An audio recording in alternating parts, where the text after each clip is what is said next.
नमस्कार बंधुगण, स्वागत करुछि मोर यूट्यूब चैनल ओडिया औषधि को एवं आजिर गोटे नुआ वीडियो को।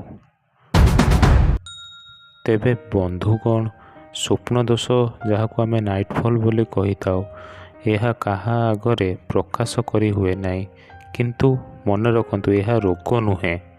साधारणतः पुरुष मानकर कैशोर अवस्थार यह आरंभ को सूचाई थाए एवं यह पुरुष मानक ठारे साधारणतः 13 वर्षरू आरंभ होइथाए।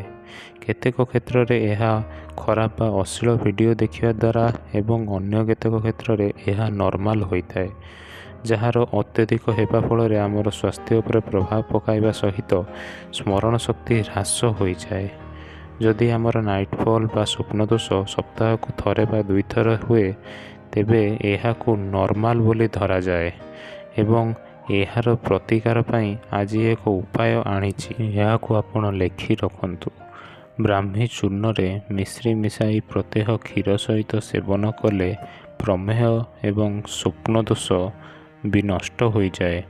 बा आपण जदि ब्राह्मी रस रे महू एवं मिश्री मिसाई, आउ थे कहूँ, ब्राह्मी रस रे महू बा मिश्री मिसाई सेवन कले स्वप्न दोष भी नष्ट हो जाए।